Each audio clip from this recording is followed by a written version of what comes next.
এবার দেশের গুরুত্বপূর্ণ স্থাপনায় হামলার আশঙ্কা, পুলিশকে সতর্ক থাকার নির্দেশ। আরো বিস্তারিত জানিয়ে দিব। এদিকে ঢাকায় আওয়ামী লীগ ও অঙ্গ সংগঠনের 4 জন নেতাকর্মী গ্রেপ্তার। এবার জুলাই সনদে স্বাক্ষর করল গণফোরাম। এদিকে এখনো ধোঁয়া উঠছে কার্গো ভিলেজে, চলছে উদ্ধার কাজ। আরো জানিয়ে দিব, এবার দাবি আদায়ে আবারও আন্দোলনের হুঁশিয়ারি। এদিকে দেশের বর্তমান পরিস্থিতিতে নির্বাচন আয়োজন নিয়ে প্রশ্ন নাসিরউদ্দিন পাটোয়ারির। এবার বিমানবন্দরের কার্গো ভিলেজের আগুনের ঘটনায় তদন্ত কমিটি গঠন। এবং সর্বশেষে জানিয়ে দিব, এদিকে পিআর ইস্যুকে জামায়াত দর কষাকষির হাতিয়ার হিসেবে ব্যবহার করেছে দাবি নাহিদের। শুনছিলেন সংবাদ শিরোনাম, এখন বিস্তারিত।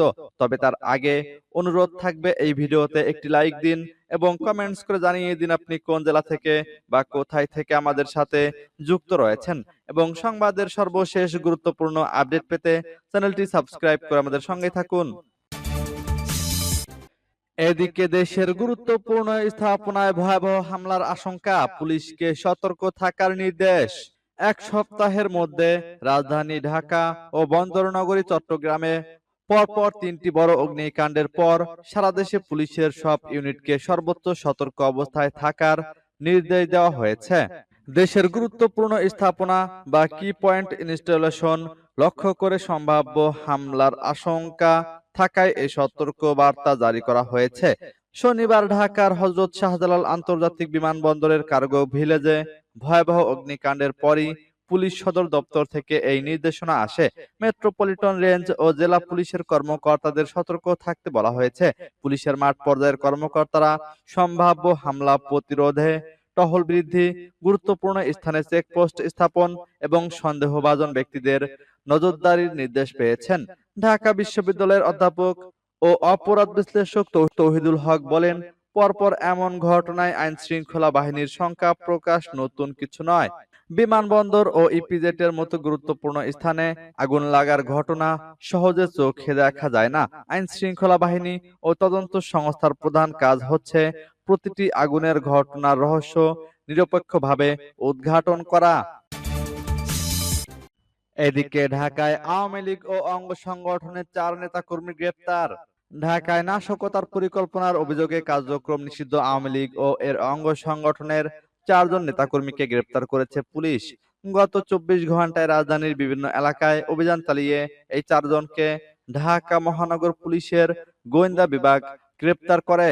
রোববার ডিএমপির গণমাধ্যম ও জনসংযোগ বিভাগ থেকে পাঠানো এক সংবাদ বিজ্ঞপ্তিতে এ তথ্য জানানো হয়। গ্রেপ্তার ব্যক্তিরা হলেন মোহাম্মদ আব্দুস সালেক, মোহাম্মদ জামাল উদ্দিন, মোহাম্মদ আফজাল খান সুমন ও আব্দুস সালাম ব্যাপারী নয়ন। ডিএমপি বলছে, সালেক সিরাজগঞ্জের উল্লাপাড়ার সদর ইউনিয়ন আওয়ামী লীগের সভাপতি, জামাল ঢাকা দক্ষিণ সিটি কর্পোরেশনের 9 নম্বর ওয়ার্ড যুবলীগের সভাপতি, আফজাল ঢাকার শেরেবাংলা নগর থানা স্বেচ্ছাসেবক লীগের সহসভাপতি, আর সালাম ঢাকা মহানগর দক্ষিণের 41 নম্বর ওয়ার্ড ছাত্রলীগ সাবেক সভাপতি। তাদের বিরুদ্ধে আইনি ব্যবস্থা নেওয়ার প্রক্রিয়া চলছে।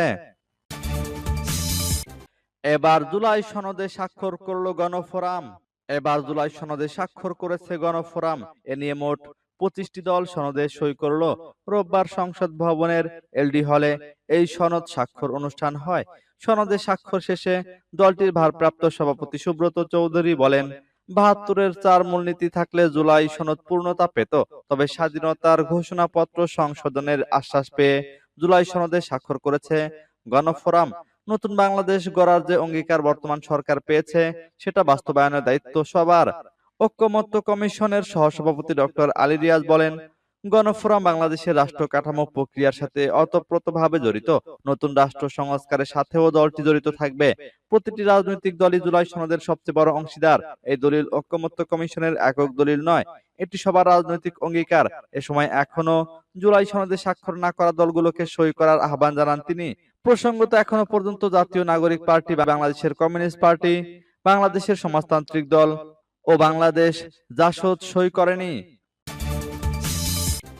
এদিকে এখনো ধোঁয়া উঠছে কার্গো ভিলেজে, চলছে উদ্ধার কাজ। রাজধানীর হযরত শাহজালাল আন্তর্জাতিক বিমানবন্দরের কার্গো ভিলেজ কমপ্লেক্স ভবনের চারপাশে রোববার সকালেও ধোঁয়া উঠতে দেখা গেছে। ফায়ার সার্ভিস সদস্যরা এখনো দুই পাশ থেকে পানি ছিটিয়ে ঠান্ডা করার কাজ চালিয়ে যাচ্ছেন। বিমানবন্দরের সামনের অংশে কৌতূহলী মানুষের ভিড় দেখা গেছে। তবে বিমানবন্দরের ফ্লাইট চলাচল বর্তমানে স্বাভাবিক রয়েছে বলে জানিয়েছে কর্তৃপক্ষ। ফায়ার সার্ভিস অ্যান্ড সিভিল ডিফেন্সের সদর দপ্তরের নিয়ন্ত্রণ কক্ষের দায়িত্বপ্রাপ্ত কর্মকর্তা লিমা খানম জানান, এখনো উদ্ধার কাজ চলছে। এখন পুরোপুরি নেভানো হলেও ধোঁয়া নিরসনের কাজ অব্যাহত আছে। ঢাকা মহানগর পুলিশের উত্তরা বিভাগের উপকমিশনার মোহাম্মদ মুহিদুল ইসলাম বলেন, ফায়ার সার্ভিস ঘটনাস্থলে কাজ করছে। নিরাপত্তার জন্য বিপুল সংখ্যক পুলিশ মোতায়েন রাখা হয়েছে। এখনো কোনো মামলা হয়নি। শনিবার বেলা 2:30টার দিকে বিমানবন্দরের কার্গো ভিলেজ কমপ্লেক্স ভবনে ভয়াবহ অগ্নিকাণ্ড ঘটে। আগুন নিয়ন্ত্রণে কাজ করে 13টি ফায়ার স্টেশনের 37টি ইউনিট। পাশাপাশি সেনাবাহিনী, নৌবাহিনী, বিমান বাহিনী ও বিজিবি সদস্যরা 7 ঘন্টা চেষ্টার পর আগুন নিয়ন্ত্রণে আসে এবং রাত 9টার দিকে বিমানবন্দর পুনরায় চালু হয়। এবার দাবি আদায়ে আবারও আন্দোলনের হুঁশিয়ারি। 18তম শিক্ষক নিবন্ধন পরীক্ষায় চূড়ান্তভাবে উত্তীর্ণ প্রার্থীরা আবারও আন্দোলনের হুঁশিয়ারি দিয়েছেন। তারা দাবি করেছেন, এনটিআরসি কর্তৃপক্ষ দ্রুত সময়ের মধ্যে শূন্য পদ তৈরি করে চলতি বছরের ডিসেম্বরের মধ্যে সুপারিশ বঞ্চিত 16,213 জন প্রার্থীর নিয়োগ নিশ্চিত করতে হবে। তা না হলে পুনরায় তারা রাজপথে আন্দোলন করবে। গতকাল ঢাকা রিপোর্টার্স ইউনিটের সাগররুনি মিলনায়তনে আয়োজিত এক সংবাদ সম্মেলনে 18তম শিক্ষক নিবন্ধন পরীক্ষায় উত্তীর্ণ ও ষষ্ঠ গণবিজ্ঞপ্তিতে সুপারিশ বঞ্চিতরা এই দাবি তুলে ধরেন। লিখিত বক্তব্য পাঠ করেন খোরশেদ আলম ও নিপা আক্তার। 2025 সালের 31শে ডিসেম্বরের মধ্যে শূন্য পদ যুক্ত করে বিশেষ গণবিজ্ঞপ্তির মাধ্যমে সুপারিশ বঞ্চিত 16,213 জনকে নিয়োগ দেওয়া, নীতিমালা পরিবর্তনের পূর্বে সুপারিশ বঞ্চিত প্রার্থীদের নিয়োগের লক্ষ্যে বিষয়ভিত্তিক তথ্য বিশ্লেষণ করে প্রাতিষ্ঠানিক বাধা দূর করা এবং প্রয়োজন অনুযায়ী শূন্য পদ যুক্ত করে চূড়ান্তভাবে উত্তীর্ণ সবাইকে নিয়োগ নিশ্চিত করা। খোরশেদ আলম বলেন, বিপুল সংখ্যক শূন্য পদ থাকা সত্ত্বেও 18তম শিক্ষক নিবন্ধন পরীক্ষায় উত্তীর্ণ 16,213 জন প্রার্থী এখনো নিয়োগ বঞ্চিত। এদিকে দেশের বর্তমান পরিস্থিতিতে নির্বাচন আয়োজন নিয়ে প্রশ্ন নাসিরউদ্দিন পাটোয়ারীর। দেশে বিমানবন্দর সহ নানা স্থানে অগ্নিকাণ্ড ঘটছে, মানুষেরও নিরাপত্তা নেই।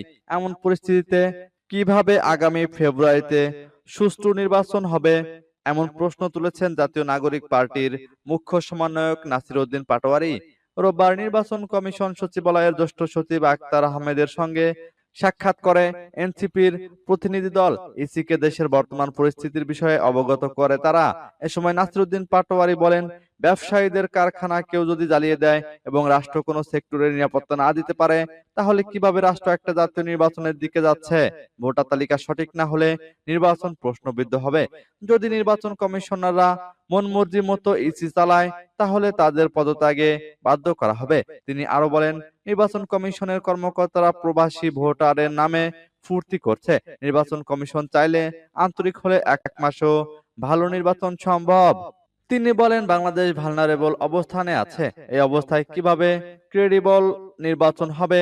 কারণ নিরাপত্তা নেই, কোন সেক্টরে নিরাপত্তা নেই, তাহলে কিসের ভিত্তিতে নির্বাচন হবে? এবার বিমানবন্দরের কার্গো ভিলেজের আগুনের ঘটনায় তদন্ত কমিটি গঠন। ঢাকার হযরত শাহজালাল আন্তর্জাতিক বিমানবন্দরের কার্গো ভিলেজের আগুনের ঘটনায় 7 সদস্যের একটি তদন্ত কমিটি গঠন করেছে বিমান বাংলাদেশ এয়ারলাইন্স। কমিটিকে আগামী 5 কার্যদিবসের মধ্যে প্রতিবেদন দিতে বলা হয়েছে। এদিকে আগুন লাগার প্রায় 7 ঘন্টা পর রাত 9:18 পরে আগুন নিয়ন্ত্রণে এসেছে বলে ফায়ার সার্ভিস জানিয়েছে। শনিবার বিমান বাংলাদেশ এয়ারলাইন্সের প্রশাসন ও মানব সম্পদ বিভাগের পরিচালক মোহাম্মদ নওশাদ হোসেন স্বাক্ষরিত এক অফিস আদেশে তদন্ত কমিটি গঠনের কথা জানানো হয়। কমিটিতে বিমানের ফ্লাইট সেফটি শাখার প্রধানকে সভাপতি এবং ইন্স্যুরেন্স শাখার উপব্যবস্থাপককে সদস্য সচিব করা হয়েছে। এছাড়া বেসামরিক বিমান পরিবহন ও পর্যটন মন্ত্রণালয়ের একজন প্রতিনিধি, কর্পোরেট সেফটি অ্যান্ড কোয়ালিটি শাখার মহাব্যবস্থাপক, কোয়ালিটি অ্যাসুরেন্স শাখার প্রধান প্রকৌশলী, নিরাপত্তা শাখার উপমহাব্যবস্থাপক, কার্গো রপ্তানি শাখার উপমহাব্যবস্থাপককে তদন্ত কমিটির সদস্য করা হয়েছে। অফিস আদেশে বিমান বাংলাদেশ এয়ারলাইন্সের ব্যবস্থাপনা পরিচালক ও প্রধান নির্বাহী কর্মকর্তার কাছে তদন্ত প্রতিবেদন দিতে বলা হয়েছে। এদিকে পিয়ার ইস্যুকে জামায়াত দর কষাকষির হাতিয়ার হিসেবে ব্যবহার করেছে দাবি নাহিদের।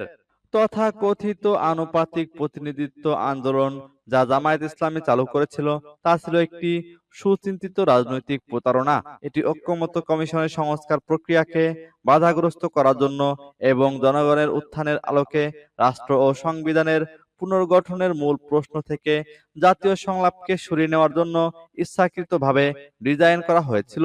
শনিবার জাতীয় নাগরিক পার্টির আহ্বায়ক নাহিদ ইসলামের ভেরিফাইড ফেসবুক পোস্টে এ তথ্য প্রকাশ করেন।